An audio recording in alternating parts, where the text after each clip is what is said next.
Hi, Simon Chappell here. I'm the Quit Alcohol Coach, and today I wanted to talk about sober dating and hanging out with new friends and some of the challenges that we face when we quit drinking.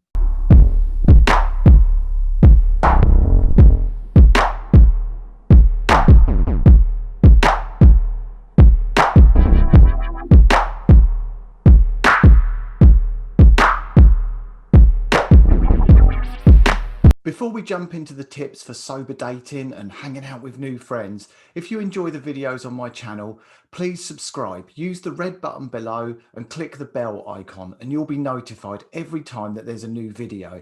There's 2 new videos every single week. And don't forget, you can pre-order my new book, which is behind me, How to Quit Alcohol in 50 Days. It comes out in just a couple of months' time and I'm sure you'll get plenty from it. I'd love you to check that out. Now, because I'm married, I've never been out on a sober date, but I have been out with new friends and new people and experienced a sense of anxiety that comes along with that. And I feel I'm pretty well equipped from my experience of coaching other people to talk about sober dating and to give some tips to ensure you get the absolute most out of it. The most important thing is that you actually enjoy yourself and you're able to make a conscious decision about whether you want to see that person again or not. And the first thing that I would recommend is to think about whether you want to date a sober person or somebody who drinks. And I think that's a really important question to ask yourself. Now, you might decide that you're going to experiment. You're going to try meeting people who drink, and you're also going to try and meet people who are sober, and you're going to see what works best for you. But either way, think about the decision and what would be best for you. You might firmly feel that you only want to date someone else who doesn't drink, or you might not be bothered about it at all. But either way, give that some thought and then you can decide on the best way forward.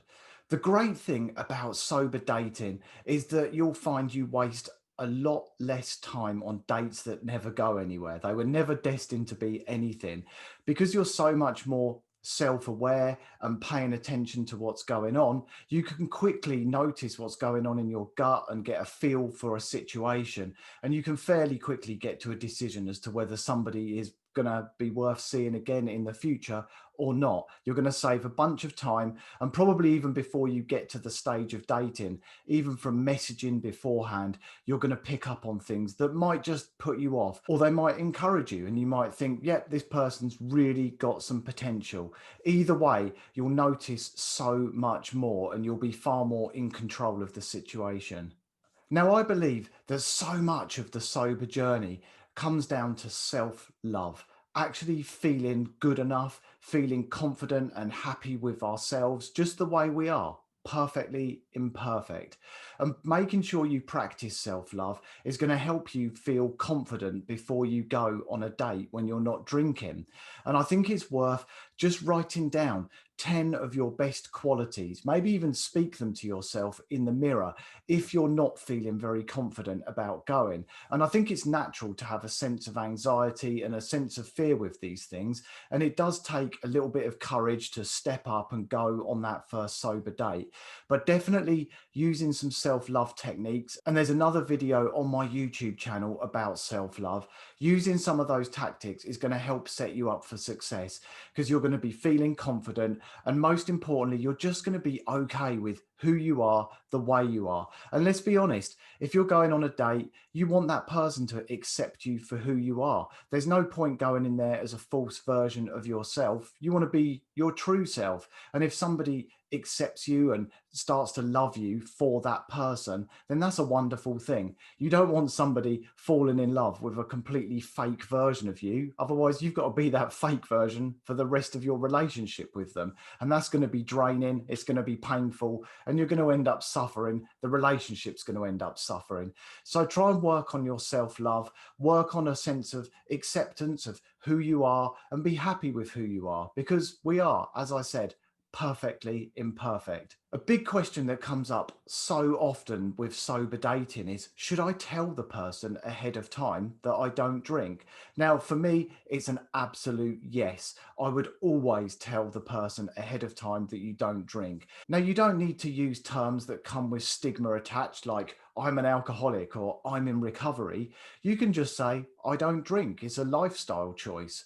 I don't drink for health reasons, whatever you need to say. But letting them know in advance, I think it's fair to them, and I think you're doing the right thing by you. The last thing you want is to end up on a date with somebody who sits in front of you in a restaurant working their way through 3 bottles of wine while you sit there looking at the clock as they become more and more drunk. It's going to be a painful and uncomfortable experience. So I think you're much better to get that out there up front, be completely honest. And it shows a level of honesty as well. I think you're getting any future relationship off on the right foot by being really open, slightly vulnerable, and completely honest about yourself.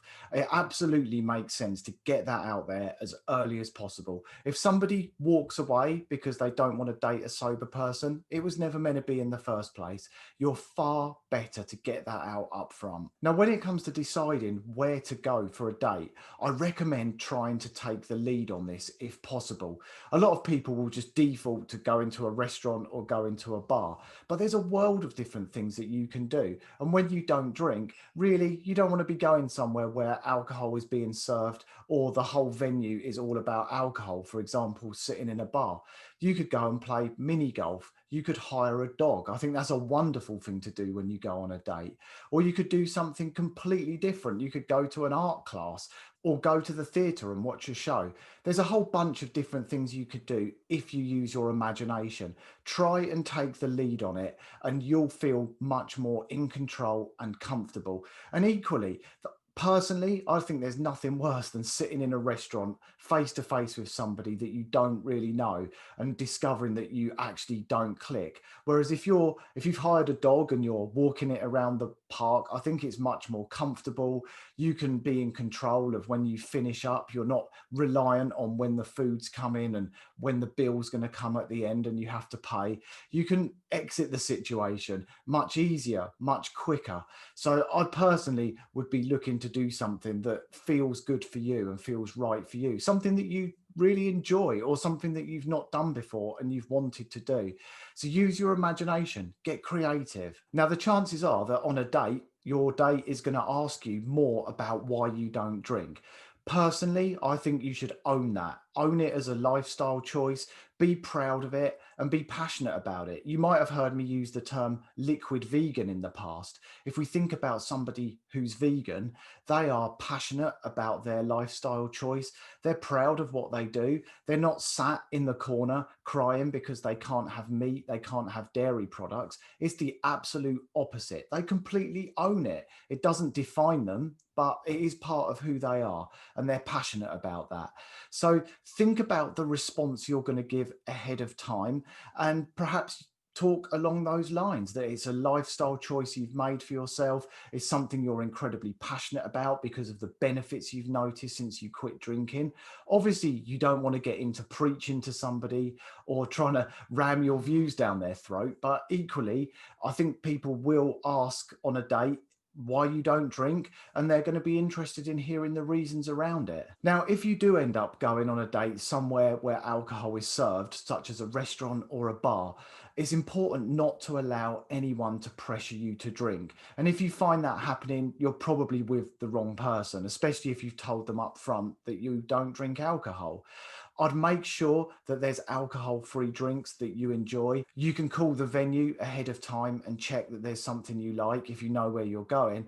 And equally, as brutal as it sounds, if you need to exit the situation, as with any social event when you're sober, exit it. I mean, we hear it all the time. People are on dates and the other person doesn't ever return from the toilet. If you need to do that because somebody is sat there and they're drinking, they're triggering you, and you're finding it incredibly uncomfortable, leave. Just leave. Give yourself permission to do that ahead of time.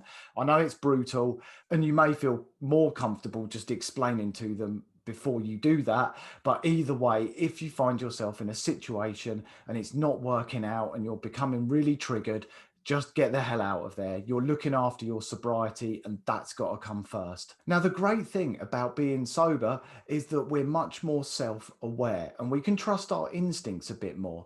And you'll find that when you do go on a date, you'll be able to listen to your feelings and any emotions that come up, and you'll allow yourself to make better decisions and better choices. So go with your gut. Have some confidence if you feel that this person is somebody that you would like to see again, or if it's somebody that you don't want to ever see again.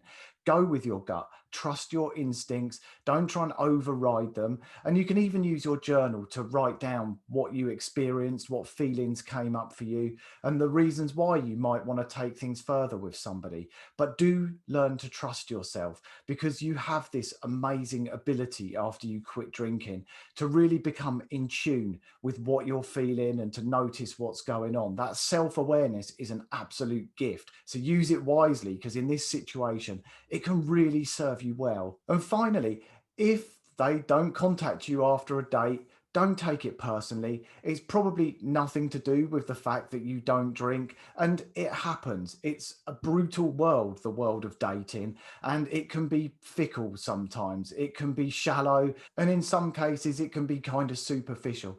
So don't beat yourself up about that. If somebody doesn't come back to you or contact you after a date and you really like them, it's okay. Just give yourself permission to perhaps feel slightly sad about it, feel the feelings, and then move on to the next one. It happens. It wasn't meant to be for whatever reason it was. And equally, if you decide the same thing, give yourself permission to feel a little bit of disappointment around it and then move on. The most important thing is not to take it personally. So many of the people that I work with in my coaching have issues relating from their childhood, where they find that in adult life they feel not good enough, not appreciated, and they find it hard to love themselves and accept themselves for the person that they are. Just don't take it personally. Keep working on these things and keep growing, and you will begin to love yourself if that applies to you, and you will start to have confidence in who you are. And of course, just like when we start socializing after we quit drinking, the first and second time tend to be a bit awkward, a little bit uncomfortable. But once we've been on a few dates sober, it will absolutely become normal. It will become natural. You'll feel like you're in control. You might even start having a great time and start really enjoying yourself. And before long, I'm sure you'll meet that perfect partner. But hopefully those tips will give you a roadmap to set yourself up for success, not to run into any difficulties when you're on a date, and to make sure that ahead of time things are structured in a way that works for you so that your sobriety can come first. And feel free to let me know if you've been on a date sober recently, or if you're planning one. I'd love to hear about it in the comments.